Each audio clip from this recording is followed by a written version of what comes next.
Welcome back to the Lagoon, everybody. It's your boy Gill-boy here. I just wanted to welcome you all to the Grand Library and hope that you enjoy your stay. Now, before we begin our short story of The Temple by H.P. Lovecraft, I just wanted to say thank you for joining and thank you for watching all of my previous videos in spite of all of the audio problems and the tech problems I've been having. So before we begin, I just wanted to kind of give a kind of like a little minor update on what's going to be happening for the channel. So I'm more or less going to delete all the videos that I've done prior. So thank you all for your support in those videos, as terribly produced as they were. So this video will mark the start of a new phase of the channel, a better quality and production of the channel. So all the previous movie reviews and audiobooks and other kind of little stuff that I've done will be permanently banished into the blackest voids of the realms of Azathoth, never to be seen except by that blind idiot god. Anyways, my point is, this is going to start a new segment of my audio books, and so far, as badly produced as they have been, I've gotten a lot of good feedback from those that have watched it and have requested more of them. So today I'm going to upload this video, and I hope that you all enjoy it, and some of the previous videos will be removed except for the unnameable, because that one I feel like is decent enough to still be on the channel with its production quality and the feedback I've gotten from that video. So anyways, I won't waste any more of your time on all that. Today we are going to be starting our first audiobook, or rather our first restarting of the audiobook series that I have been previously doing here at the Lagoon. And yes, we are still going to be reading H.P. Lovecraft. But I felt that it would probably do justice to start with the Temple by H.P. Lovecraft. Now, the Temple was written in 1920 and first published in Weird Tales magazine, issue number 24 in 1925. Now, this story takes place during World War I, much like Dagon. Dagon will be the next audiobook I also re-record and re-upload, and that also takes place during World War I, and it you know, as that character gets captured by the German Sea Raiders. This story takes place about also a German naval crew that discovers a very ancient lost civilization that many of you may know as Atlantis. So I love this story because I love anything to do with Atlantis. I love anything to do with, you know, the ocean, the sea, water, lakes, stuff like that. Of course I do. I'm Gill-boy, you know, fish boy over there. Have to represent my people in the sea. So I hope you enjoy this story, and I hope that you like the reformatting and reintroduction to this series. So without further wasting your time, I say we get on with it. How about you? Yeah? And yes, I'm still reading from my wonderful first editions, printing from Arkham House. After Lovecraft passed, his friends didn't want him to fade into obscurity, so they pitched in their own money and created their own publishing called Arkham House Publishing. And I bought this book as a celebration for a script that I wrote that at the time I was told was heading towards Netflix to hopefully give a cool H.P. Lovecraft adaptation. Unfortunately, that didn't happen due to world events in 2020.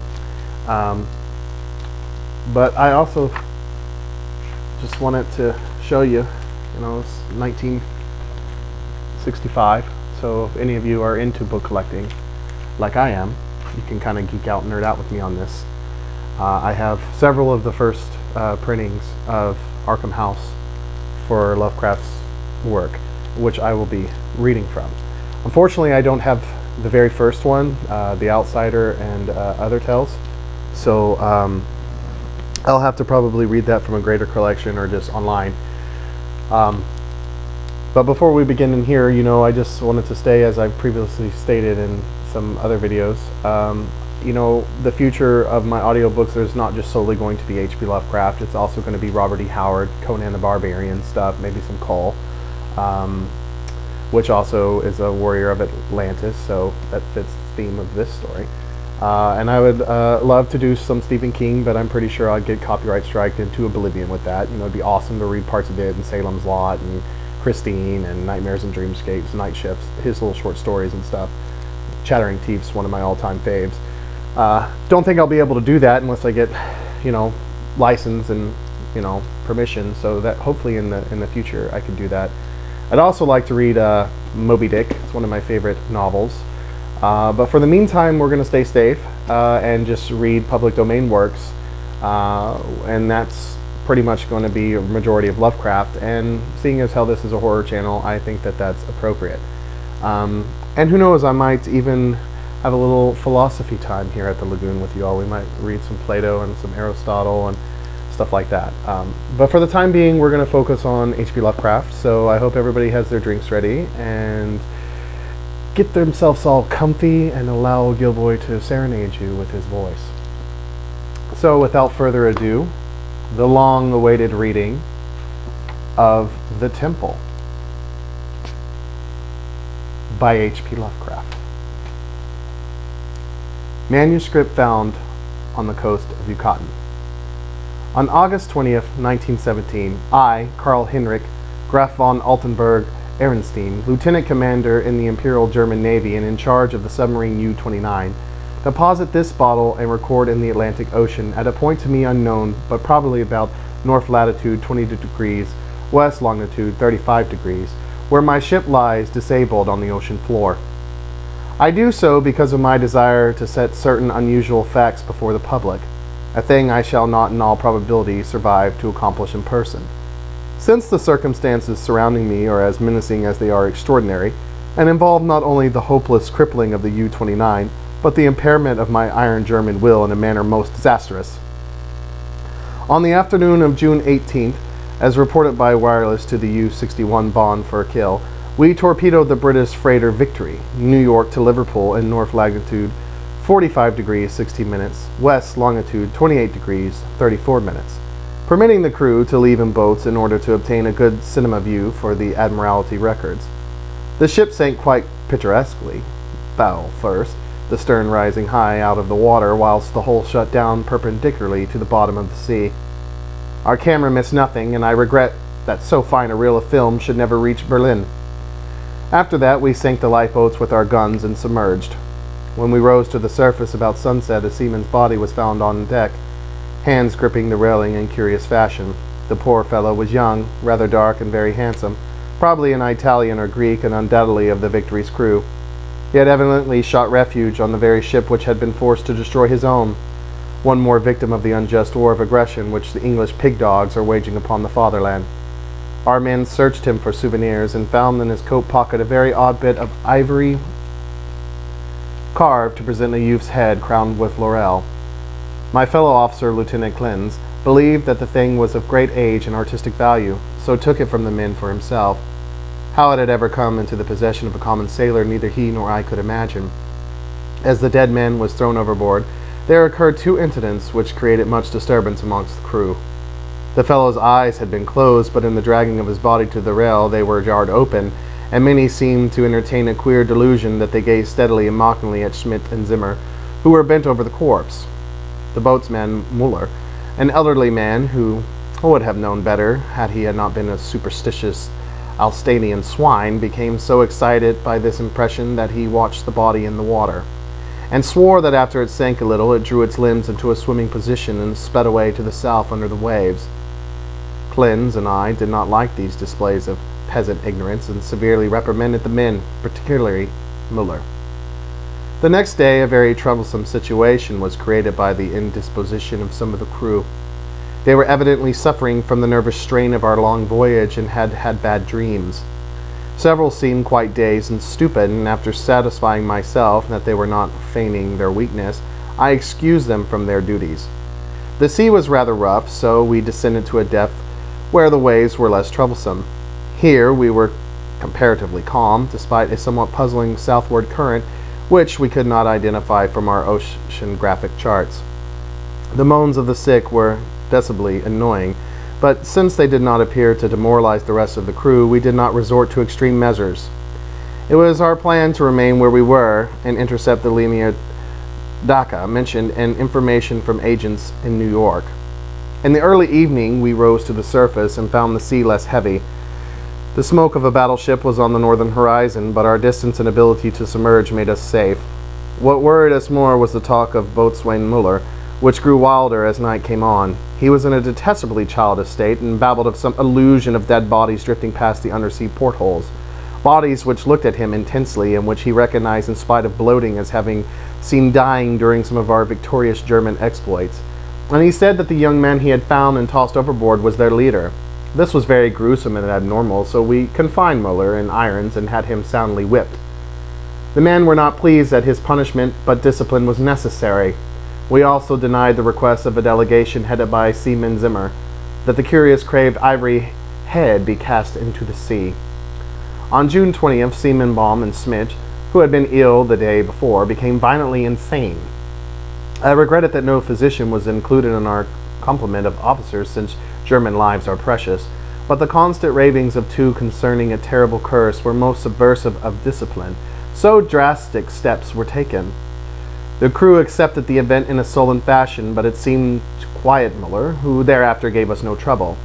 In the evening we released him, and he went about his duties silently. In the weeks that followed we were all very nervous, watching for the Dhaka.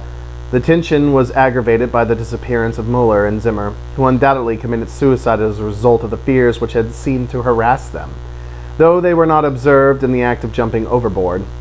I was rather glad to be rid of Muller, for even his silence had unfavorably affected the crew.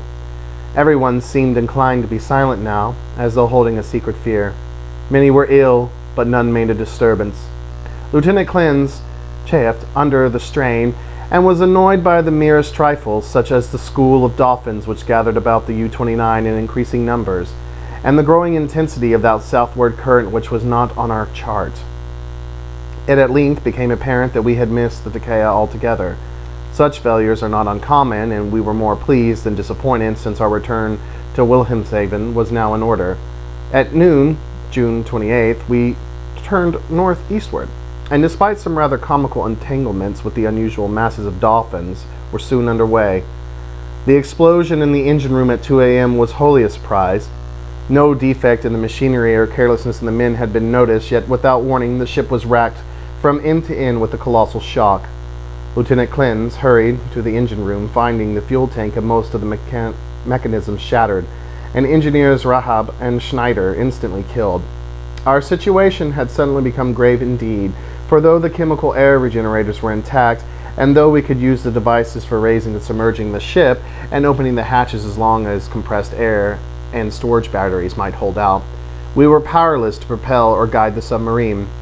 To seek rescue in the lifeboats would be to deliver ourselves into the hands of enemies unreasonably embittered against our great German nation, and our wireless had failed ever since the Victory affair to put us in touch with a fellow U-boat of the Imperial Navy. From the hour of the accident till July 2nd, we drifted constantly to the south, almost without plans and encountering no vessels. Dolphins still encircled the U-29, a somewhat remarkable circumstance considering the distance we had covered. On the morning of July 2nd, we sighted a warship flying American colors, and the men became very restless in their desire to surrender. Finally, Lieutenant Klins had to shoot a seaman named Traub, who urged this un-German act with especial violence. This quieted the crew for the time, and we submerged unseen. The next afternoon, a dense flock of seabirds appeared from the south, and the ocean began to heave ominously.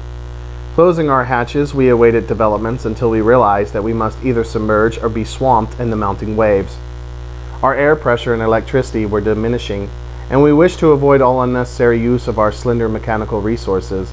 But in this case, there was no choice. We did not descend far, and when after several hours the sea was calmer, we decided to return to the surface.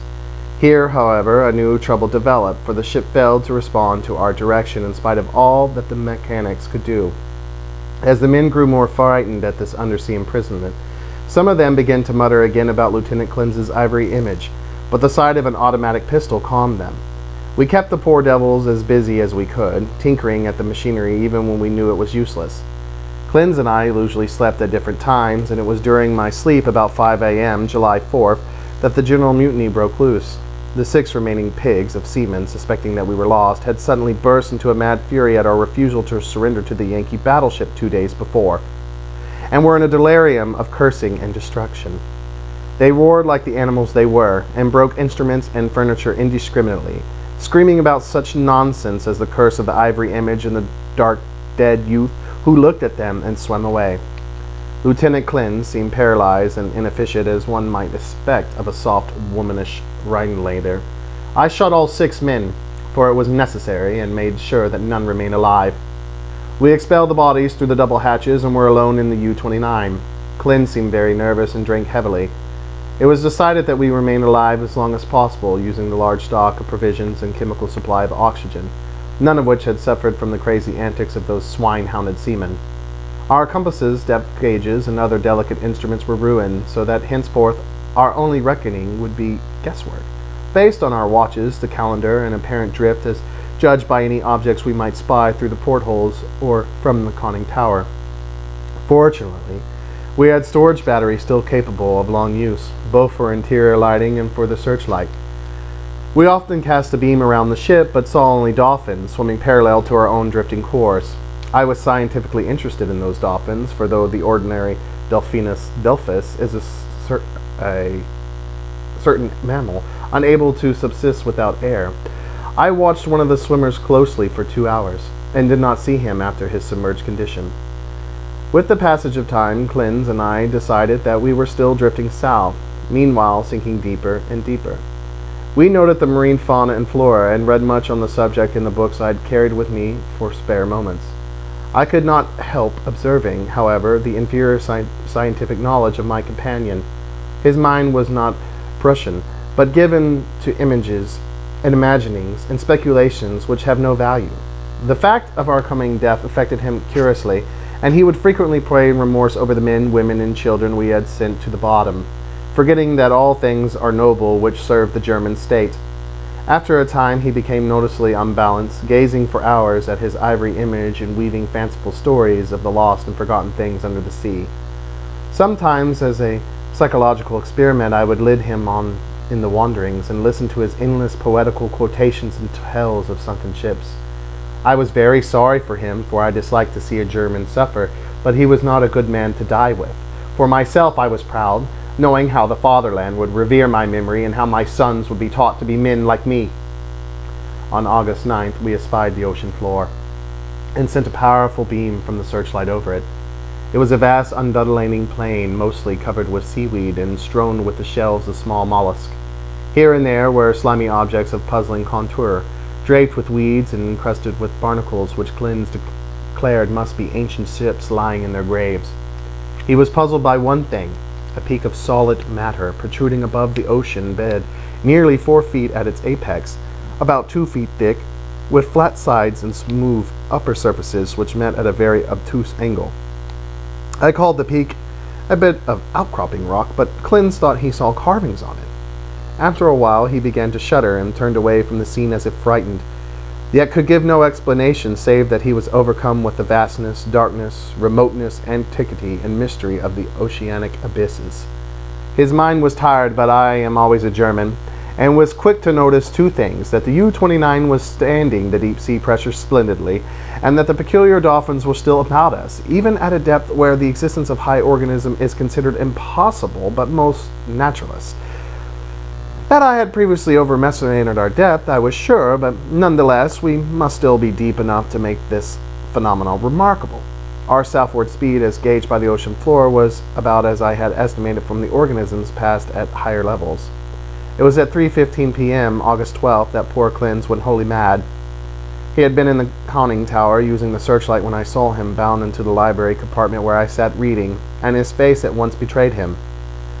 I will repeat here what he said, Underlying the words, he emphasized, "He is calling! He is calling! I hear him! We must go!" As he spoke, he took his ivory image from the table, pocketed it, and seized my arm in an effort to drag me up to the companionway to the deck. In a moment I understood that he meant to open the hatch and plunge with me into the water outside, a vagary of suicidal and homicidal mania for which I was scarcely prepared. As I hung back and attempted to soothe him, he grew more violent, saying, "Come now! Do not wait until later! It is better to repent and be forgiven than to defy and be condemned." Then I tried the opposite of the soothing plan and told him he was mad, pitifully demented. But he was unmoved and cried, "If I am mad, it is mercy. May the gods pity the man who in his callousness can remain sane to the hideous end. Come and be mad whilst he still calls with mercy." This outburst seemed to relieve a pressure in his brain, for as he finished he grew much milder, asking me to let him depart alone if I would not accompany him. My course at once became clear. He was a German, but only a Rhinelander and a commoner, and he was now a potentially dangerous madman. By complying with his suicidal request, I could immediately free myself from one who was no longer a companion but a menace. I asked him to give me the ivory image before he went, but this request brought from him such an uncanny laughter that I did not repeat it. Then I asked him if he wished to leave any keepsake or lock of hair for his family in Germany in case I should be rescued, but again he gave me that strange laugh.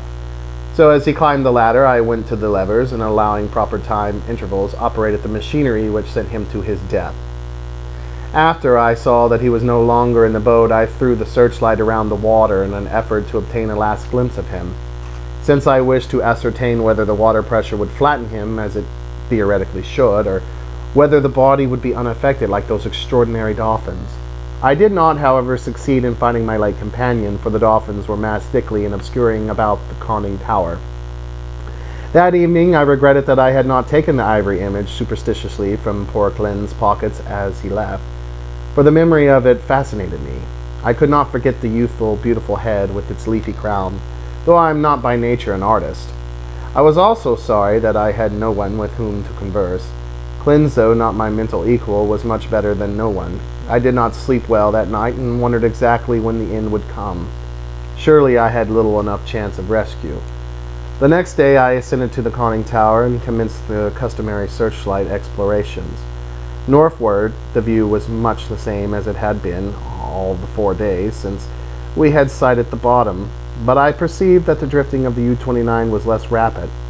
As I swung the beam around to the south, I noticed that the ocean floor ahead fell away in a marked declivity, and bore curiously regular blocks of stone in certain places, disposed as if in accordance with different patterns. The boat did not at once descend to match the greater ocean depth, so I was soon forced to adjust the searchlight to cast a sharply downward beam. Owing to the abruptness of the change, a wire was disconnected, which necessitated a delay of many minutes for repairs, but at length the light streamed on again, flooding the marine valley below me. I am not given to emotion of any kind, but my amazement was very great when I saw what lay revealed in that electrical glow. And yet, as one reared in the best culture of Prussia, I should not have been amazed, for geologically and tradition alike tell us of great transpositions in oceanic and continental areas. What I saw was an extended and elaborate array of ruined edifices, all of magnificent though unclassified architecture and in various stages of preservation. Most appeared to be of marble, gleaming whitely in the rays of the searchlight, and the general plan was of a large city at the bottom of a narrow valley, with numerous isolated temples and villas on the steep slopes above. Roofs were fallen and columns were broken, but there still remained an air of immemorial ancient splendor which nothing could efface. Confronted at last with the Atlantis I had formerly deemed largely a myth, I was the most eager of explorers. At the bottom of that valley a river once had flowed, for as I examined the sea more closely, I beheld the remains of stone and marble bridges and sea walls, and terraces and embankments once verdant and beautiful. In my enthusiasm I became nearly as idiotic and sentimental as poor Clinton, and was very tardy in noticing that the southward current had ceased at last, allowing the U-29 to settle slowly down upon the sunken city, as an airplane settles upon a town of the upper earth. I was slow, too, in realizing that the school of unusual dolphins had vanished. In about 2 hours, the boat rested in a paved plaza close to the rocky wall of the valley. On one side, I could view the entire city as it sloped from the plaza down to the old riverbank. On the other side, in startling proximity, I was confronted by the richly ornate and perfectly preserved facade of a great building, evidently a temple, hollowed from the solid rock. Of the original workmanship of this titanic thing, I can only make conjectures. The facade, of immense magnitude, apparently covers a continuous hollow recess, for its windows are many and widely distributed. In the center yawns a great open door, reached by an impressive flight of steps, and surrounded by exquisite carvings, like the figures of bacchanals in relief. Foremost of all are the great columns and friezes, both decorated with sculptures in inexpressible beauty, obviously portraying idealized pastoral scenes and processions of priests and priestesses bearing strange ceremonial devices in adoration of a radiant god. The art is of the most phenomenal perfection, largely Hellenic in idea, yet strangely individual, and imparts an impression of terrible antiquity, as though it were the remotest rather than the immediate ancestor of Greek art. Nor can I doubt that very detail of this massive product was fashioned from the virgin hillsides rock of our planet. It is palpably a part of the valley wall, though how the vast interior was ever excavated I cannot imagine. Perhaps a cavern or series of caverns furnished the nucleus. Neither age nor submersion has corroded the pristine grandeur of this awful fane, for fane indeed it must be, and today, after thousands of years, it rests untarnished and inviolate in the endless night and silence of an ocean chasm. I cannot reckon the number of hours I spent in gazing at the sunken city with its buildings, arches, statues, and bridges, and the colossal temple with its beauty and mystery. Though I knew that death was near, my curiosity was consuming, and I threw the searchlight's beam about in eager quest. The shaft of light permitted me to learn many details, but refused to show anything within the gaping door of the Lagoon temple, and after a time I turned off the current, conscious of the need of conserving power. The rays were not perceptibly dimmer than they had been during the weeks of drifting, and as if sharpened by the coming deprivation of light, my desire to explore the watery secrets grew. I, a German, should be the first to tread those aeon-forgotten ways. I produced and examined a deep-sea diving suit of jointed metal, and experimented with the portable light and air regenerator.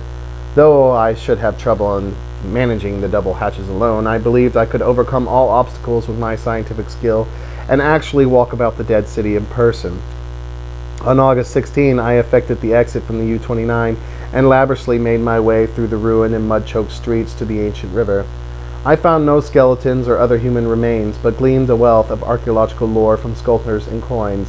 Of this I cannot now speak, save to utter my awe at a culture in the full noon of glory, when cave dwellers roamed Europe and the Nile flowed unwatched to the sea.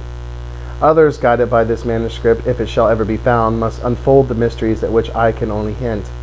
I returned to the boat as my electric batteries grew feeble, resolved to explore the rock temple on the following day.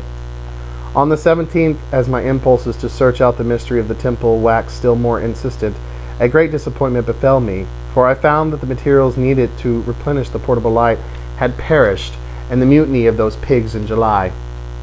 My rage was unbounded, yet my German sense forbade me to venture unprepared into an utterly black interior, which might prove the lair of some indescribable marine monster, or a labyrinth of passages from whose windings I could never extricate myself. All I could do now was to turn on the waning searchlight of the U-29, and with its aid walk up the temple steps and study the exterior carvings. The shaft of light entered the door as an upward angle, and I peered in to see if I could glimpse anything, but all in vain.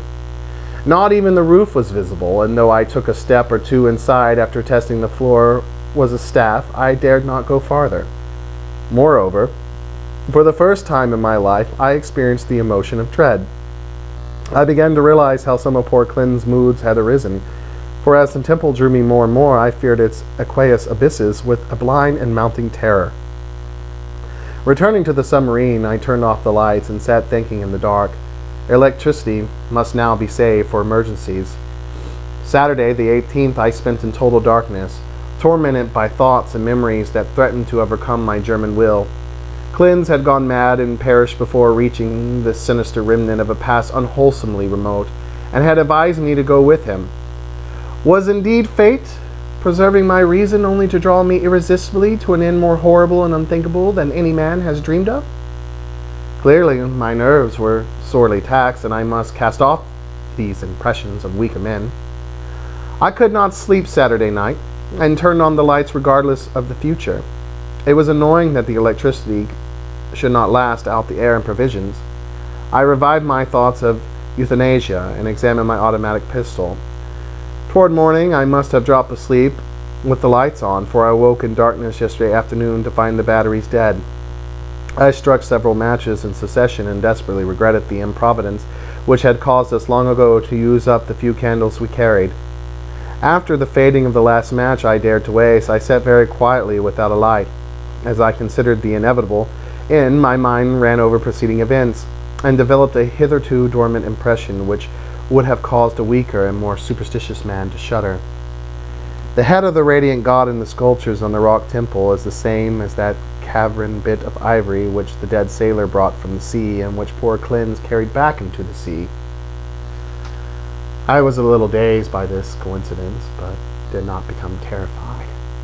It is only the inferior thinker who hastens to explain the singular and the complex by the primitive shortcut of supernaturalism. The coincidence was strange, but I was too sound a reasoner to connect circumstances which admit of no logical connection, or to associate in any uncanny fashion the disastrous events which had led from the victory affair to my present plight. Feeling the need of more rest, I took a sedative and secured some more sleep. My nervous condition was reflected in my dreams, for I seemed to hear the cries of drowning persons, and to see dead faces pressing against the portholes of the boat, and among the dead faces was the living, mocking face of the youth with the ivory image. I must be careful how I record my awakening today, for I am unstrung, and much hallucination is necessarily mixed with fact. Psychologically, my case is most interesting, and I regret that it cannot be observed scientifically by a competent German authority. Upon opening my eyes, my first sensation was an overmastering desire to visit the rock temple, a desire which grew every instant, yet which I automatically sought to resist through some emotion of fear which operated in the reverse direction. Next, there came to me the impression of light amidst the darkness of dead batteries, and I seemed to see a sort of phosphorant glow in the water through the porthole which opened towards the temple. This aroused my curiosity, for I knew of no deep-sea organism capable of emitting such luminosity. But before I could investigate, there came a third impression which became of it so rationally caused me to doubt the objectivity of anything my senses might record. It was an odd auroral delusion, a sensation of rhythmic, melodic sound, as of some wild yet beautiful chant or choral hymn coming from the outside through the absolutely soundproof hull of the U-29. Convinced of my psychological and nervous abnormality, I lighted some matches and poured a stiff dose of sodium bromide solution, which seemed to calm me to the extent of distilling the illusion of sound. But the phosphorence remained, and then I had difficulty in repressing a childish impulse to go to the porthole and seek its source. It was horribly realistic, and I could soon distinguish by its aid the familiar objects around me, as well as the empty sodium bromide glass of which I had no former visual impression in its present location. This last circumstance made me ponder, and I crossed the room and touched the glass. It was indeed in the place where I had seemed to see it. Now I knew that the light was either real or part of a hallucination, so fixed and consistent that I could not hope to dispel it. So, abandoning all resistance, I ascended to the conning tower to look for the luminous agency. Might it not actually be another U-boat offering possibility of rescue? It is well that the reader accept nothing which follows as objective truth, for since the events transcend natural law, they are necessarily the subject and unreal creations of my overtaxed mind. When I attained the conning tower, I found the sea in general far less luminous than I had expected. There was no animal or vegetable phosphorescence about, and the city that sloped down to the river was invisible in blackness. What I did see was not spectacular, not grotesque or terrifying, yet it removed my last vestige of trust in my consciousness. For the door and windows of the undersea temple, hewn from the rocky hill, were vividly aglow with a flickering radiance as from a mighty altar flame far within. Later incidents are chaotic. As I stared at the uncannily lighted door and windows, I became subject to the most extravagant visions so extravagant that I cannot even relate them. I fancied that I discerned objects in the temple, objects both stationary and moving, and seemed to hear again the unreal chant that had floated to me when first I awake. And over all rose thoughts and fears which centered in the youth, from the sea and the ivory image whose carvings were duplicated on the frieze and columns of the temple before me. I thought of poor Cleanse and wondered where his body rested with the image he had carried back into the sea. He had warned me of something, and I had not heeded. But he was a soft-headed Rhinelander who went mad at troubles a Prussian could bear with ease. The rest is very simple. My impulse to visit and enter the temple has now become inexplicable and imperious command which ultimately cannot be denied. My own German will no longer controls my acts and volition, and is henceforth possible only in minor matters. Such madness it was which drove Cleanse to his death, bareheaded and unprotected in the ocean. But I am a Prussian, and a man of sense, and will use to the last what little I have. When first I saw that I must go, I prepared my diving suit, helmet, and air regenerator for instant donning, and immediately commenced to write this hurried chronicle in the hopes that it may some day reach the world. I shall seal the manuscript in a bottle and entrust it to the sea as I leave the U-29 forever. I have no fear, not even from the prophecies of the madman Cleanse. What I have seen cannot be true, and I know that this madness of my own will, at most, lead only to suffocation when my air is gone. The light in the temple is a sheer delusion, and I shall die calmly like a German in the black and forgotten depths. This demonic laughter which I hear as I write comes only from my own weakening brain. So I will not condone my suit, and will boldly up the steps into that primal shrine, that silent secret of unfathomed waters and uncounted years. Yeah.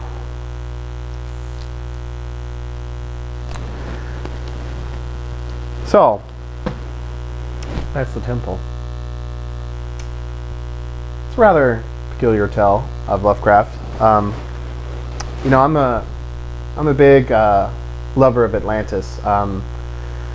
I do believe that it existed. I know that Socrates, otherwise as Bill and Ted called him Socrates, and Plato, you know, the Greeks believed that it existed. And you know, I know that's kind of a controversial statement nowadays. Well, we have such technology that we've been... Yeah, I'm sure the government would definitely totally tell us it's true if they found it. But that's neither here nor there. I hope you enjoy the story. Like I said, I love anything with Atlantis. I think it's really cool. It's a clever story to kind of, especially from a really hardcore, you know, arrogant kind of German perspective. I like how it's kind of like a war story that turns into this kind of esoteric, mythical, you know, horror story. You know, I really wish that this would be adapted into some kind of like little short film. I think it would be awesome. And it'd just be kind of cool to see all that World War I aesthetic and stuff. But yeah, just let me know what you thought about it. Did you like it? Did you think it was, you know, kind of slow or boring, or you care for more of the creepy, scary monsters? You can see though how this is kind of a blueprint for like other stories that Lovecraft will eventually delve deep into. I like that in the Cthulhu mythos, Atlantis is a thing. And I think, if I'm not mistaken, this is its only appearance, although it might be mentioned in the Dream Quest of Onan Kadaf and like the Dream Cycle stuff. But yeah, I hope you really enjoyed it, and I hope that you return for the next audiobook. Like I said, I'm gonna kind of go and re-record some of the other ones. So the next couple of videos I will do will be a re-recording of Dagon and The Outsider. and the Statement of Randolph Carter. So that way I could kind of get it all kind of caught up to the videos that I already have had. And then I will do, as I said in the unnameable video, I will do Pigman's model and some of those other kind of that triple feature presentation short story.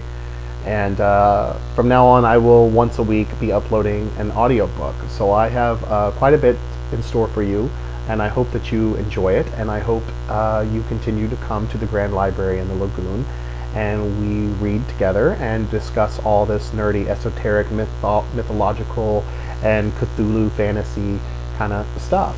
So until the next video, I hope that you all stay spooky and stay salty and Cthulhu Fatagan, right? Alright, I'll see y'all very soon.